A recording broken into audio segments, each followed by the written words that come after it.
Tips turun berat badan anti gagal. Yang pertama yaitu pola makan yang sehat.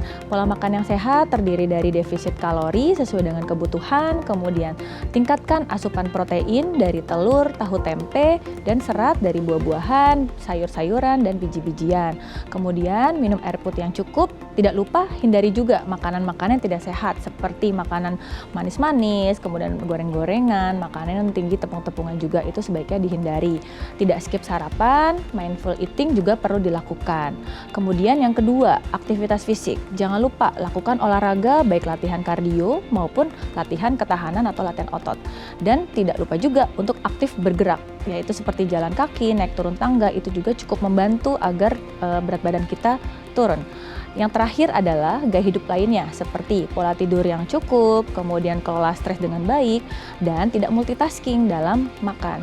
Dan kalau memang sudah stuck atau tidak bisa turun berat badan lagi, boleh langsung segera konsultasi ke dokter spesialis gizi klinik agar kamu mendapatkan pedoman menu yang sesuai dengan kebutuhan. Ya, pemirsa, kembali lagi bersama kami di Bincang Sehati. Kita akan bahas tema utama kita tentang diet sehat dan tepat. Nah, untuk pemirsa di rumah yang mungkin lagi mau mulai program diet atau sekarang lagi program diet tapi bener atau enggak ya, masih bingung nih, boleh langsung berkonsultasi bersama dokter kita hari ini di 021-290-32644 atau DM ke Instagram kami di @bincangsehati.tv.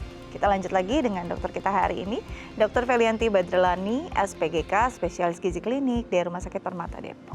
Oke, kalau kita bicara tentang diet, semua orang pasti pernah dengar diet gitu ya, kayak sampai anak-anak yang masih ada di bangku sekolah sekarang udah familiar dengan diet. Tapi permasalahannya mungkin boleh kita secara sederhana menjelaskan diet tuh apa sih? Apakah cuma ngurangin makan? Ya kalau untuk definisi diet sebetulnya bukan mengurangi makan ya, tapi lebih ke arah pengaturan pola makan yang baik itu sih Mbak. Jadi pola makan diatur dengan baik, Ya, karena selama ini betul. orang berpikir saya lagi diet, saya skip makan, saya kurangin makan, saya perlu defisit kalori dan segala macam. Padahal sebenarnya ada pola yang perlu diatur. Yang diatur tuh seperti apa, Dok? Semuanya, baik dari jumlahnya, jenisnya, kemudian jamnya, jadwalnya, sama cara memasaknya pun juga harus diatur gitu semuanya. Cara masaknya pun Ya, harus betul. diatur. Oke, kita mulai dari jenisnya. Jenisnya oke. Nah, jenisnya dulu. Setiap orang tuh kan ada berbagai pendapat bahwa setiap orang tuh memilih jenis makanan untuk dia tuh beda-beda. Ada yang dari golongan darah lah gitu ya. Ada yang dari bla bla bla lah ya pokoknya. Nah, sebenarnya secara general untuk bisa memilih jenis makanan untuk diet itu kategorinya apa? Kategorinya yang pertama harus sesuai dengan kebutuhan dulu. Terus yang kedua kondisi klinisnya juga itu sangat menentukan. Jadi untuk jenis dietnya ya misalkan kalau orang yang normal sehat cukup dengan diet seimbang. Tapi kalau dengan berbagai macam penyakit, contoh penyakit diabetes mellitus, otomatis kita pemilihan jenis karbohidratnya nih yang kita harus concern ya? Iya, concern di daerah yang bagian yang jenis karbohidrat. Kalau untuk gangguan ginjal kita lebih fokus ke jumlah proteinnya dan jenisnya seperti apa. Asam urat juga sama, lebih ke buah dan sayurnya bagaimana, jenis proteinnya juga seperti apa dan jumlahnya juga. Karena sumber asam urat tidak hanya dari sayur-sayuran ya, dari hewani juga sama. Jadi lebih ke arah jenis kondisi klinis. Sama seperti penyakit jantung atau kolesterol, itu juga sama pemilihan jenis makanan berlemaknya seberapa banyak, jenisnya juga yang mana. Mungkin yang lemak sehat tadi itu loh Mbak yang kita bahas di mitos fakta itu juga. Itu lebih bermanfaat untuk gangguan yang jantung misalkan atau kolesterol tinggi. Nah gitu, jadi nggak asal cut minyak karena kolesterol saya tinggi nih. Jadi saya nggak mau makan minyak deh, semua rebusan. Begitu ya? Kan perlu lemak. Nah yang kita tentukan adalah pemilihan jenis lemaknya gitu. Jadi kalau kita bicara tentang jenis yang ada di piring gitu ya, kadang-kadang kita mikir pukul rata aja, udah rebus-rebus semua ngerasa udah diet gitu. Padahal kalau dibicarakan lagi tentang kondisi klinisnya, kita harus lihat satu persatu. Apalagi kan mungkin pastinya jadi pilihannya seratnya tinggi, protein tinggi. Ternyata kalau yang ada punya masalah ginjalnya jadi masalah gitu ya. Betul. Berarti yang perlu dilakukan untuk pertama kali menentukan diet adalah harus cek dulu dong seluruh kondisi. Ya, sebaiknya cek keseluruhan, ada marker laboratoriumnya juga, jadi lebih personalis lagi gitu. Jadi bisa mendapatkan jenis diet yang tepat. Betul. Ya. Jenis makanannya nih masih belum pola dietnya. Ya. Oke, kita masuk ke waktu. Kadang-kadang kita tuh selalu berpikir makan ya udah 3 kali sehari kan yang penting. Iya. Tapi nggak kita masukin list cemil-cemil kita itu ya. Sambil mungkin ngetik di kantor sambil nyemil, masuk terus tanpa sadar mungkin 20 jam kita mengunyah gitu ya. Iya betul. Nah ini sebenarnya kalau untuk waktu, timing makan, untuk orang yang sedang menerapkan pola diet itu gimana dok? Tetap harus konsisten waktunya. Konsistennya tapi tidak yang oh yaudah yang penting siang, pagi, siang, malam, tapi misalkan paginya jam 10 atau jam 11 gitu. Konsistennya bukan begitu, tapi kita lebih ke harus makan pagi yang tadi nggak boleh skip sarapan, misalkan di jam 7 atau jam 8 gitu. Terus nanti ada selingan, ada makan siang di jam 12 atau jam 1, selingan sore juga ada, dan makan malam terakhir itu ya di jam 7 malam, tidak yang tengah malam tadi kata Mbak Andika tadi ya, sampai jam itu aku iya jam 12 gitu ya. Yes. Nah itu ya nggak begitu. Jadi konsisten jadwal yang harus diikuti. Ini harus dimulai dari pagi kah? Kalau tadi kan dokter bilang jangan sampai ya jam 11 baru mulai brunch berarti kan? Yes. Tapi banyak banget kan yang memang jenisnya kalau sekarang ada yang early bird memang pagi udah bangun. Night owl kan pasti bangunnya jam 10 dok. Masihkah bisa dia menerapkan diet sehat atau ya mau nggak mau lebih bangun pagi lah gitu ya, nggak bisa lagi di skip segitu? Ya sebetulnya sih harusnya tetap ya komitmen untuk tetap pagi, maksimal jam 8 deh gitu. Kenapa? Karena kalau kita mulai jam 10, berarti kan kita ada satu waktu yang ke skip. Yes. Sedangkan jumlahnya harus kita penuhi. Otomatis biasanya yang hilang itu apa? Proteinnya. Nah kan nggak mungkin orang makan protein dalam waktu 2 kali makan aja tuh bisa makan banyak protein. Jarang banget, kecuali memang dia emang hobi makan yang banget ya. Tapi kalau orang-orang tuh kadangnya susah Mbak untuk memenuhi kebutuhan protein dari 2 kali makan saja. Karena terlalu banyak. Sehingga apa? Kalau satu skip jadwal makan, otomatis kebutuhan gizinya juga tidak sempurna. Ada yang terlewat, tidak termakan. Makanya lebih baik tetap 3 kali makan utama, 2 kali selingan. Karena harapannya semuanya kita dapat. Apalagi budaya Indonesia memang bukan yang protein jadi satu menu utama gitu ya. Banyakkan karbohidrat. Jadi ketika startnya salah, ini pasti geser sampai ke belakang dan akan makin malam juga. Ya gitu itu ya? juga. Oke. Jadi memang kalau bisa dimulai paling tidak di jam 8, biar nanti makanan selingannya di tepat waktu, makan siangnya oke, makan malamnya juga nggak kemalaman. Ya nggak mundur makan malamnya gitu. Oke, itu dari waktu ya. Tadi kita udah ngomongin jenis makanan, waktu. Nah, kalau kita bicara lagi tentang pilihan menu selingan. Nah, ini yang paling sulit nih, Dok. Menu selingan ya udahlah, cheating dikit gak apa-apa kan. Orang tadi makanan menu utamanya juga udah oke kok. Seberapa penting dan seberapa berpengaruh ketika kita tidak disiplin pada menu selingan kita? Kalau kita tidak disiplin dalam menu selingan, otomatis apa? Otomatis kita sudah lapar duluan sebelum makan utama. Kalau sudah lapar duluan sebelum makan utama, otomatis apa yang terjadi? Makan utama pasti porsinya menjadi lebih banyak dari seharusnya. Tapi kalau kita selingan dulu, misalkan kita biasanya sih buah dan sayur atau buah-buahan gitu yang kayak akan serat. Kalau kita sudah selingan dengan buah-buahan yang kayak akan serat, otomatis kita udah terjaga nih lambungnya, tidak yang lapar berlebihan. Kemudian pada saat makan siang, jadwalnya makan kita tetap makan tapi porsinya terjaga. Tidak yang membabi buta gitu sampai banyak banget gitu. Itu sih Mbak manfaatnya. Oke. Makanan selingan apa sih Dok yang paling dianjurkan? Ya buah-buahan boleh, kacang-kacangan juga boleh gitu. Itu nggak apa-apa karena itu yang membuat lambung kita terasa lebih penuh atau lebih kenyang. Jadi dibandingkan memang, yang karbo ya. Yes, kadang-kadang malah kue ya Dok ya. Iya betul. Muffin, roti. Jadi itu bukan satu pilihan untuk menu selingan. Yes betul. Jadi menu selingan yang dibutuhkan justru ya memang tinggi serat, protein juga dan rendah lemak begitu ya. Itu bisa membuat kita kenyang lebih tepat lah ya. Nggak terlalu lama tapi juga tepat pada waktunya kita makan makanan utama, bisa dilakukan tanpa perlu kayaknya aduh kelaparan gitu ya. Dan akhirnya makan jadi lebih banyak. Oke, nah kalau kita bicara tentang diet ini polanya kita sudah paham. Sekarang siapa yang perlu melakukan diet? Siapa sih Dok? Apakah harus orang yang sudah pada tahap obesitas atau nggak apa-apa kelihatannya masih proporsional kalau memang dibutuhkan diet tuh boleh loh dilakukan? Kalau definisi diet yang pertama tadi pengaturan pola makan berarti otomatis semua orang dong harus melakukan. Jadi bukan hanya yang obesitas aja tapi dengan berat badan normal pun juga tetap harus melakukan pengaturan diet. Kenapa? Karena belum tentu loh dengan berat badan normal tapi komposisi tubuhnya oke gitu. Siapa tahu dengan proporsi normal tapi ternyata apa? Lemaknya tetap banyak di tubuhnya, ototnya kecil. Jadi kalau kayak gitu tetap kita harus mengatur pola makan dia agar komposisi tubuhnya juga optimal gitu, sesuai. Jadi walaupun terlihat performa performanya fine aja gitu ya, proporsional. Kita nggak tahu juga ya kombinasi dari Komposisi tubuhnya, komposisi betul. tubuhnya itu seperti apa. Itu ada pemeriksaannya dok untuk Ada. tahu? Kalau di Apa? gizi selalu kita pasien-pasien di gizi itu harus dilakukan pemeriksaan komposisi tubuh, bukan hanya tinggi badan, berat badan. Jadi ada alatnya, namanya BIA. Oke, apa saja yang akan terlihat di sana? Yang dilihat di situ pertama dari berat badan pasti ada, tinggi badan ada, kemudian ada cairan tubuh kita juga ada, kita bisa lihat massa lemak kita, massa otot kita, itu terlihat semua. Bahkan visceral fat juga kita tahu. Wow, Visceral fat itu yang di dalam Ya. Organ pencernaan, itu bisa kita tahu juga. itu bisa terlihat. Bisa terlihat. Dan biasanya masalah apalagi untuk masyarakat di perkotaan, biasanya yang terlihat apa dok? Walaupun datang dengan si pasien dalam kondisi tubuh profesional, saat dicek ternyata biasanya fakta mencengangkannya apa? Fakta mencengangkannya yang biasanya berat badannya proporsional, itu yang muncul adalah massa ototnya semuanya rendah, kebanyakan. Wah ya dok. Karena tadi Mbak, makannya kan dikit-dikit, jumlah proteinnya pasti yang dimakan juga sedikit, tidak sesuai dengan yang kebutuhan dia. Yang contoh misalkan karena malas jadi skip sarapan, otomatis protein yang pagi pun nggak ada. Pas siang pun dia hanya secuil gitu, karena makannya terbiasa nggak terlalu banyak gitu. Malam pun juga sama seperti itu. Jadi badan proporsional belum tentu bagus secara komposisi tubuh, dan rata-rata hampir sebagian besar kutemukan seperti itu.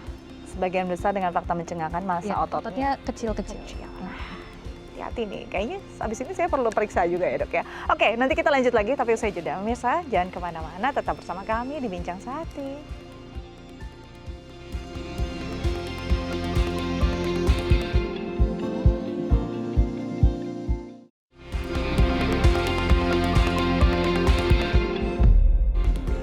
Ya pemirsa, kembali lagi bersama kami di Bincang Sehati. Kita masih membahas tentang diet sehat dan tepat. Nah untuk pemirsa di rumah yang mungkin punya pertanyaan terkait tema kita hari ini, boleh loh menelpon kami di 021 290 32644 atau DM ke Instagram kami di @bincang-sehati.tv.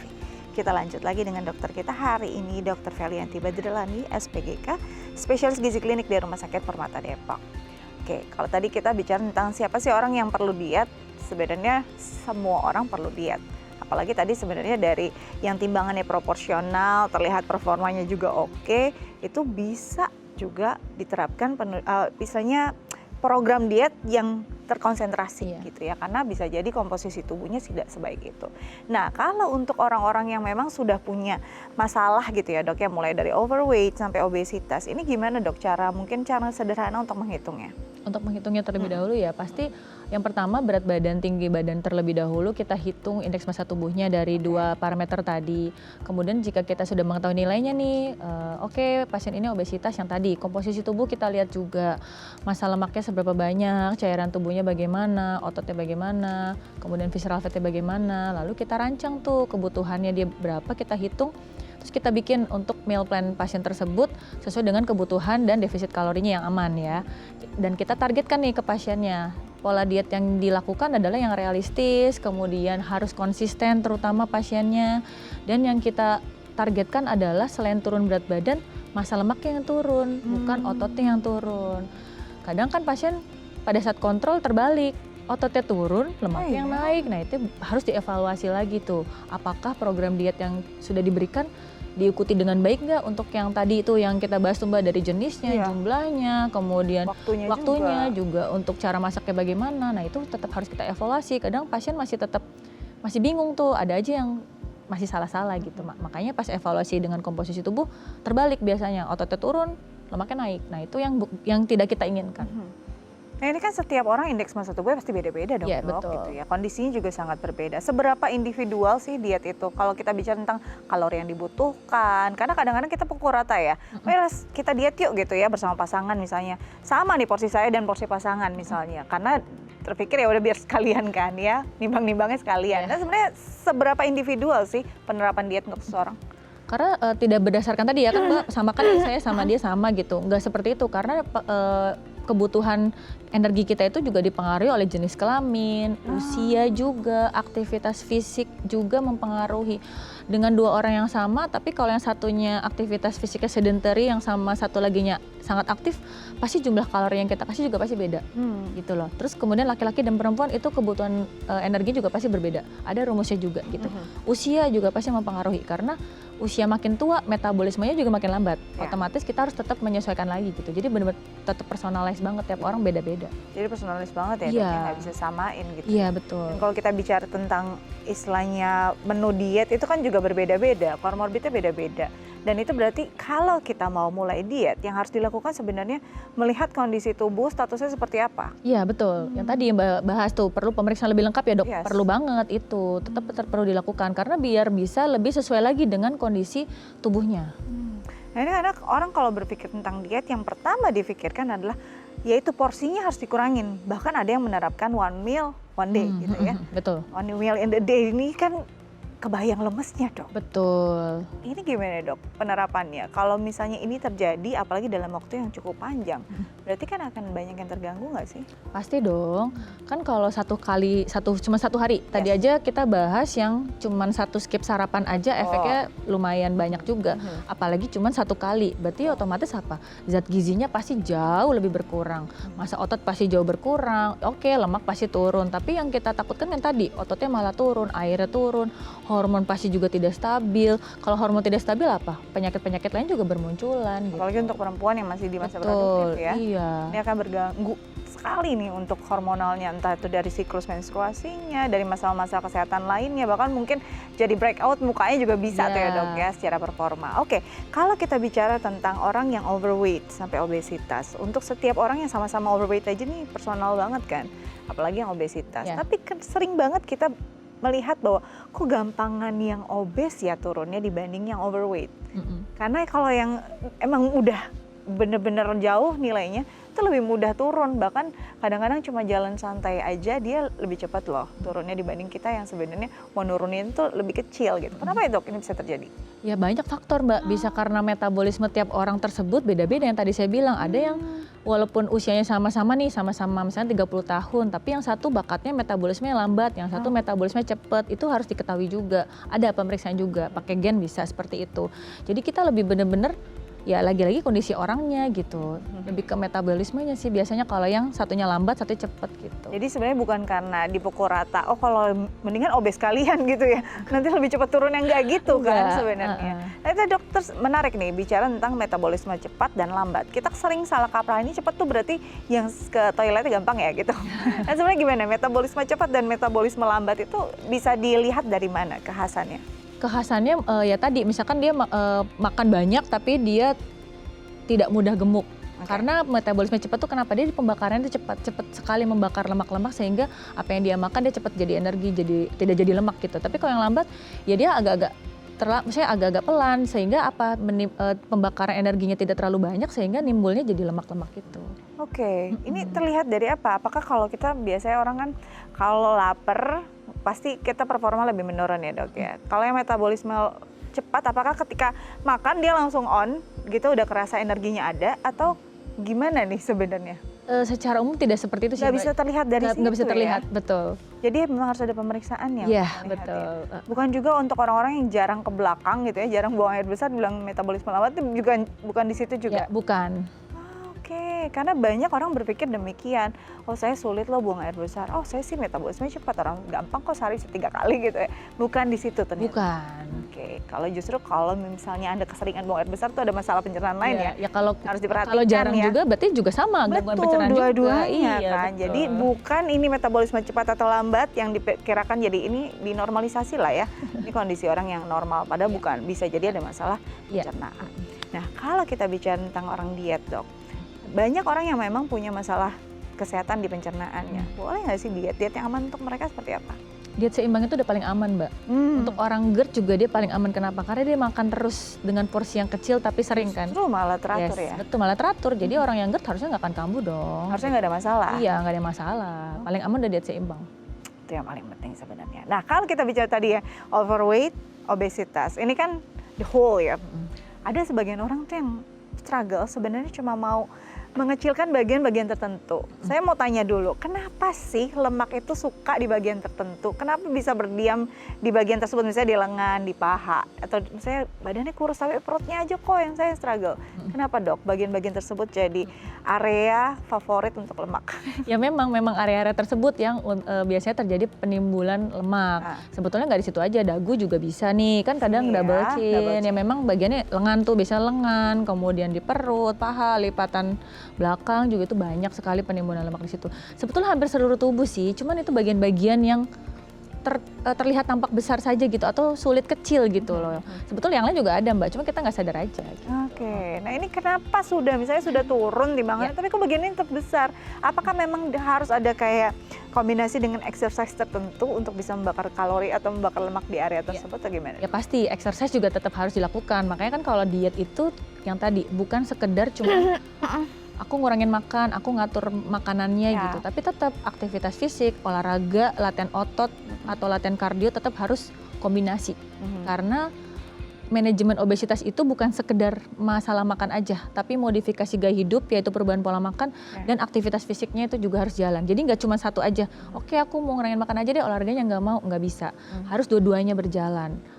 Perubahan gaya hidup dengan pola makan dan aktivitas fisik yaitu olahraga dan aktif bergerak seperti sehari-hari itu dua-duanya harus ada. Itu lini pertama tuh itu Mbak, itu yang dilakukan. Jadi komitmen awalnya ketika kita mau mulai program diet harus dipastikan tidak cuma bisa dari pola makan saja. Ya, betul. Harus ada kombinasi lain yaitu tadi dari pola hidupnya, olahraga dan juga. Olahraga. Yes. Ini pola hidup apa aja dok cakupannya? Mulai dari yang paling susah sebenarnya adalah punya tidur berkualitas sekarang. Betul, itu juga. Dari situ kah berangkat? Iya, betul.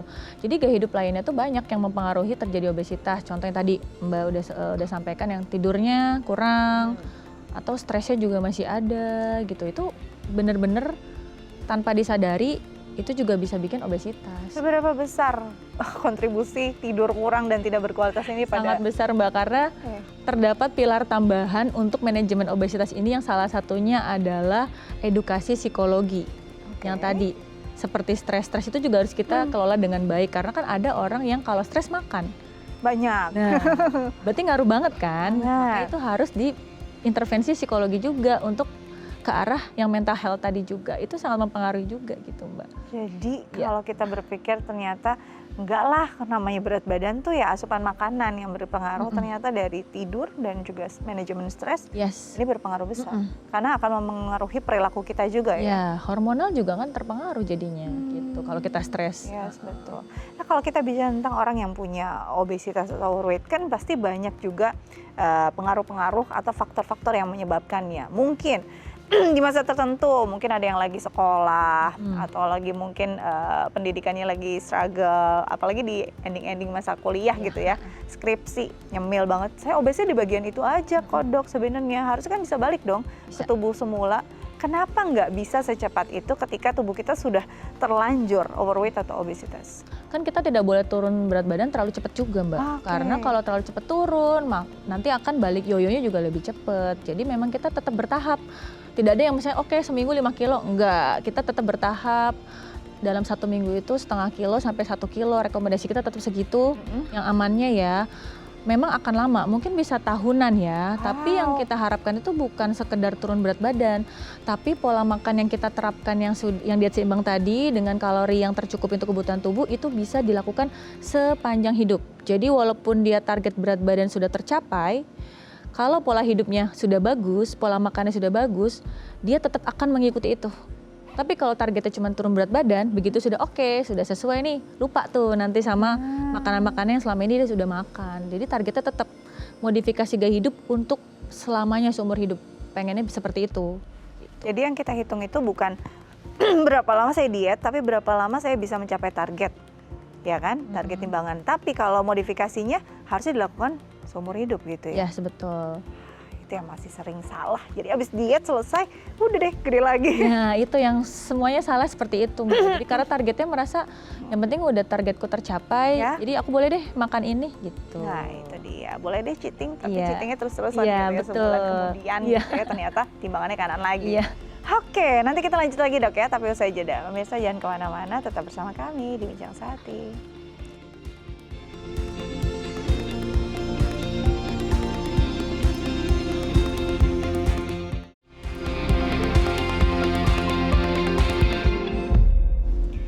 pemirsa, kembali lagi bersama kami di Bincang Sehati. Kita masih bahas tentang diet yang tepat dan juga sehat. Dan bagi pemirsa di rumah yang mungkin punya pertanyaan terkait tema kita hari ini, boleh menelpon kami di 0212903244 atau DM ke Instagram kami di @bincangSehati.tv.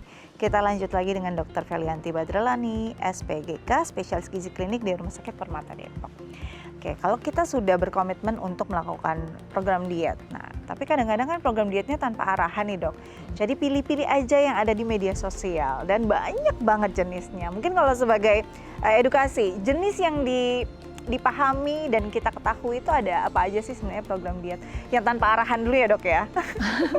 Biasanya orang tuh banyak banget, soalnya ada yang kayak oh iya yang diet keto deh, terus diet yang defisitnya kalori dari karbohidrat aja deh, ada banget yang melakukan demikian, terus menginfluence banyak orang gitu. Nah sebenarnya apa saja yang tersebar di masyarakat yang jadi pola-pola diet yang sebenarnya belum tentu baik dan juga seimbang. Betul. Gimana tuh dok? Ya mungkin kayak tadi ya Mbak, kalau diet keto kan dia lebih banyak lemaknya ya, maksudnya tapi akhirnya tetap tidak baik juga. Dia keto tuh tinggi lemak tapi karbohidrat rendah. Itu juga tetap tidak seimbang kan, karena kita perlu karbohidrat juga nih buat sumber energi kita. Terus kalau lemak terlalu banyak juga kan tetap bahaya, walaupun jumlah lemak baiknya banyak misalkan, tapi tetap juga tidak. Intinya kalau tidak seimbang pasti akan menimbulkan resiko yang tidak baik buat tubuh kita. Dan satu lagi, tidak bisa diterapkan jangka panjang gitu. Iya, makanya tetap yang baik ya diet seimbang. Ya tadi juga sama ya, rendah karbo juga banyak yang kayak gitu, atau yang OMAD tuh yang tadi one day one meal day gitu itu juga banyak tuh yang berseliweran. IF juga banyak sekali, tapi tetap lebih bagus tetap diet seimbang dan disesuaikan dengan kondisi penyakitnya. Nah, itu yang paling ya. tepat. Yes. Jadi kalau kita bicara tentang yang tadi keto ya, ini berarti kan lemak yang dimakan, protein yang tinggi gitu kan. Karbonya rendah. Karbonya rendah. Ini kan berarti ada hal yang berlebih dong. Komposisi yang sebenarnya tidak seharusnya demikian, gramasinya gitu ya. Ternyata dimakan lebih. Memang berhasil sampai ke target timbangan. Betul. Tapi apa yang tersisa setelah itu dok?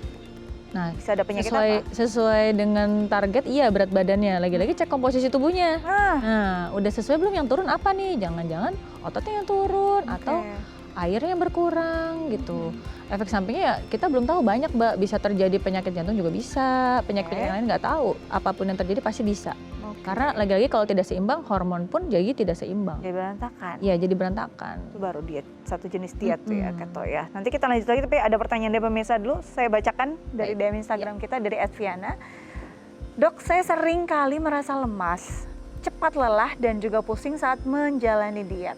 Apakah diet ketat bisa menyebabkan anemia, dok? Bagaimana caranya agar tidak merasa lemas? Nah, kita bahas dulu diet ketat. Diet ketat tuh sebenarnya apa sih, dok? Apakah itu memang ada dan dianjurkan, atau sebenarnya ya kita mengketat-ketatkan diet kita aja gitu? Mungkin mengketat-ketatkan ya. Jadi ya itu tadi, pertama pasti tuh nggak skip sarapan. Terus nanti makan lagi tuh cuman sehari sekali tuh, siang aja. Biasanya ketat gitu tuh. Terus nanti minum jus aja. Ya, minum jus aja. Terus nanti malamnya nggak makan. Makan lagi besok pagi skip sarapan. Jadi bener-bener hanya sedikit tuh yang dimakan. Ya pasti kalau yang tadi sudah dikatakan ya Mbak, kalau makan dikit pasti kurang energi, makanya lemes. Jadi lemesnya dari penanya ini belum tentu anemia, bisa jadi karena kekurangan energi juga, karena asupan yang dimakan sangat sedikit. Karena orang langsung berpikir kalau kelengan, pusing, dizzy dan segala macam, anemia betul, nih, gitu. Padahal emang ya kurang nutrisi gitu. Betul, jadi no wonder ya untuk Mbak Viana ini. Yang harus dilakukan berarti diubah dong pola dietnya. Iya, betul. Berarti harus diubah. Kalau bicara tentang diet ketat sebenarnya ada nggak sih dok? Gak ada. Gak ada kan diet ketat itu? Gak ada. Jadi kalau kita bicara lagi diet ketat nih, sebenarnya berarti sedang melakukan pola makan yang salah. Yes, salah. Karena diet ketat otomatis kita jadi mengurangi jatah badan kita untuk mendapat pasti rendah banget yang dia makan. Yes, jadi no wonder kalau kita jadi lemas, lesu dan kurang bisa performanya baik ya. Aktivitas juga pasti terganggu. Jadi yang harus dilakukan untuk Mbak Viana nih apa nih dok? Saran dari dokter. Balik tetap diet seimbang dengan porsi ya tidak usah terlalu banyak. Yang penting tadi 3 makan utama, 2 kali selingan. Yang dirasakan apa biasanya? Ada orang-orang yang merasa kok aku makan terus tapi turun ya dok berat badannya. Itu kan lebih nyaman dibandingkan dengan pola diet yang ketat, udah nggak makan, lemes, berat badannya stuck. Nah, bisa terjadi. Bisa terjadi banget. Walaupun nggak makan ya? Iya. serem juga ya. Kalau kita udah makannya dietnya, bukan diet lah kita bahas ya, makannya jadi sedikit. Karena kalau diet kan sebenarnya pola makan yang sehat harusnya. Tapi kalau kita istilahnya mengurangi sebagian besar kebutuhan tubuh kita, otomatis lemes. Terus udah lemes ternyata nggak turun lagi timbangannya. Iya, ada yang kayak banyak gitu. ruginya kan Banyak berarti rugi, ya. betul. Jadi yang harus dilakukan Mbak Viana adalah langsung datang ke spesialis gizi klinisnya untuk bisa mendapat arahan diet yang tepat dan pastinya badannya juga akan mendapat performa terbaik. Oke, nanti kita lanjut lagi. Saya jeda pemirsa, jangan kemana-mana, tetap bersama kami di Bincang Sehati.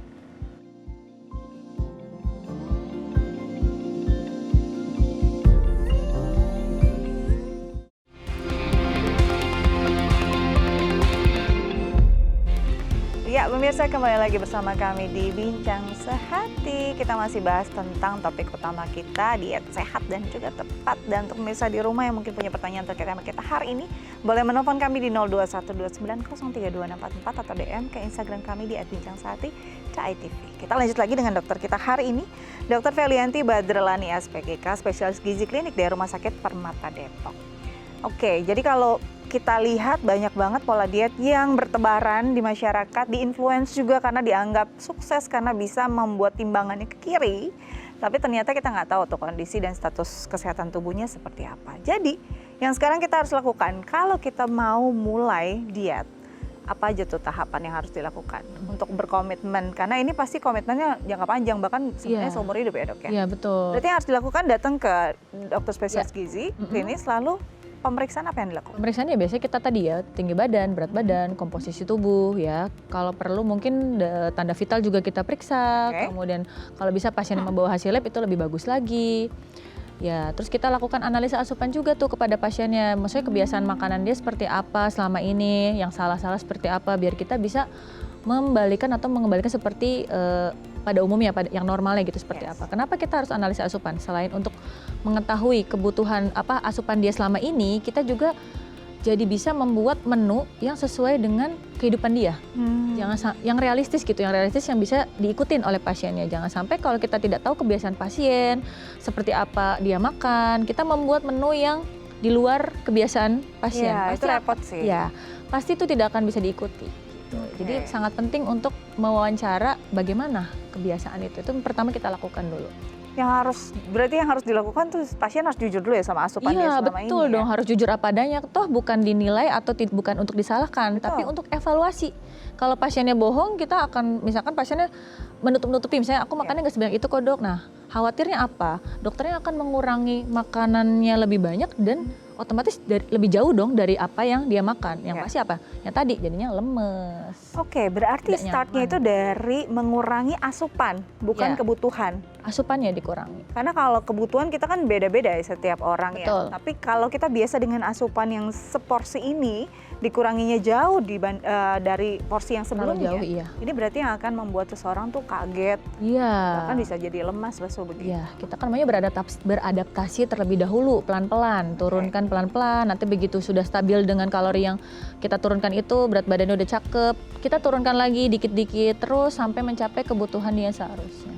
Berapa sih kalori yang dikurangi dari setiap porsian, mungkin dari setiap evaluasinya dok? Kalau kadang-kadang kita mungkin makan dengan saya 2.500 kalori misalnya gitu ya, ini asupan yang biasa dimakan. Berarti kan harus dikurangi dari nilai tersebut. Berapa yang biasanya? 500 kalori dari asupan yang rekomendasi seperti itu. Nggak boleh terlalu jauh. Sampai ke nilai sesuai kebutuhan dia. Sesuai kebutuhan dia. Berapa nilai yang jadi target untuk timbangannya turun? Karena semua maunya instan ya, mau cepet lah. Kalau bisa sebulan 3 kilo deh gitu. Sebenarnya itu boleh nggak sih? Nggak boleh. Kan rekomendasi cuma setengah kilo sampai 1 kilo dalam 1 minggu. 1 minggu. Jadi kalau 1 bulan bisa 2 sampai 4 kilo. 2 sampai 4 kilo. Itu ya. Di luar itu apa yang akan terjadi? Di luar itu pasti misalkan misalnya terlalu ekstrim nih, harusnya 2 sampai 4 kilo tapi dia dapat 10 kilo nih dalam waktu 1 bulan gitu. Ya pasti nanti yoyonya akan lebih cepet. Dia akan bosan dengan menu yang dia sekarang karena udah capek makan yang terlalu sedikit ini, dia akan bosan. Kalau bosan apa? Udah capek deh, udah lumayan nih udah 10 kilo, boleh kali cheating, tapi ini cheating keterusan yang ada udah capek-capek 10 kilo malah naiknya lebih cepat lagi. Bahkan bisa lebih dari 10 kilo tuh biasanya nanti naiknya gitu. Ini menarik ya, tadi dokter sempat bilang bahwa nanti bosan loh sama menu dietnya. Emang menu diet tuh nggak enak banget dok, ya kan? Iya, semua orang kan merasa seperti itu kan. Seperti itu, berarti sebenarnya perlu juga dong evaluasi menunya diganti dan segala macam. Karena itu penting kan untuk kita bisa berkomitmen pada pola tersebut. Seberapa besar kegagalan yang terjadi karena kita bosan dan akhirnya kita indisiplin.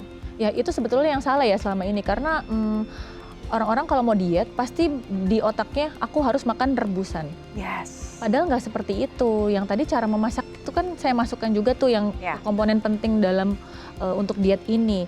Jadi tidak semua menu diet itu harus rebusan. Apa aja? Karena kita tetap perlu lemak kan? Iya betul. Nah, Terus pola masaknya apa aja dok? Pola masak yang boleh tuh apa? Ditumis boleh, dikukus boleh, dipanggang, dibakar, dipepes itu masih boleh. Kecuali digoreng. Digoreng itu yang tidak boleh karena dia menyerap lemaknya lebih banyak. Gitu. Sayangnya orang Indonesia kayak hampir semua makanan digoreng. Yes, betul. Dan enak gitu ya. Ternyata itu yang tidak dianjurkan. Dan makanan yang tumisan yang tadi saya sebutkan itu kan sebetulnya tidak membosankan menurut saya. Banyak sekarang di media sosial resep-resep ya, bahkan video-video real tentang resep-resep diet yang aman yang memang rendah lemak atau memang hanya menggunakan lemak sedikit atau dengan kukusan atau rebusan dengan penampilan yang oke, rasanya juga oke gitu. Jadi tidak semua yang direbus gitu. Kenapa harus dibuat senyaman itu? Karena maunya jangka panjang kan? Bukan sekedar target selesai makanya nanti bosan. Kalau menunya sesuai dengan kehidupan sehari-hari gitu ya, hanya mengubah yang digoreng saja menjadi menumis, itu kan masih bisa diikutin. Bisa jangka panjang juga dan tidak akan bosan. Jadi sebenarnya bahan utamanya yang perlu dipertimbangkan. Cara memasak itu yang selalu salah. Cara memasak yang salah, akhirnya jadi bosan. Padahal kita mungkin sama-sama makan kacang panjang, tapi rasanya kok jadi di sini membosankan, di sini kok enggak gitu ya. Jadi memang perlu diperhatikan demikian. Nah, kalau tadi sudah makan beres, berarti kan harus ada komitmen lain nih dok. Harus ada kombinasi dengan exercise dan betul sekali, itu juga harus komitmen. Exercise-nya harus tetap dilakukan. Nggak boleh nih misalkan, boleh nggak dok seminggu sekali aja? Ya pasti hasilnya jangan samakan dengan orang yang lebih rajin exercise dong. Ya hasil pasti akan beda gitu. Ya harus tetap dilakukan exercise ini minimal 5 kali seminggu untuk latihan kardio. Nggak usah gym juga nggak apa-apa. Yang gratisan juga boleh, mau jalan kaki gitu ya. Kalau punya treadmill di rumah silakan treadmill atau buka YouTube pun kan banyak sekarang latihan kardio yang intensitas ringan sedang boleh diikutin apa aja. Yang penting seminggu minimal 5 kali selama 30 menit. Jadi memang menunya harus terus dievaluasi, exercise-nya juga jangan sampai lupa, tidurnya juga harus berkualitas. Insya Allah ya dietnya bisa berjalan dengan baik dan tubuhnya jadi proporsional serta sehat. Oke, dokter thank you sudah ada di Bincang Sehati, banyak banget edukasi hari ini. Semoga bisa menjadi wawasan juga untuk pemirsa di rumah. Dokter jaga kesehatan agar bisa terus menginspirasi banyak orang. Oke, gimana? Tips dari dokter kami sudah dicatat semua. Semoga berguna untuk Anda, menjaga kesehatan Anda dan juga orang-orang yang Anda sayangi. Saya nggak bosan untuk mengingatkan, unduh The Eye Plus di gawai Anda untuk bisa menggenggam inspirasi kapanpun, dimanapun. Akhir kata saya Astia Dika pamit undur diri, happy weekend!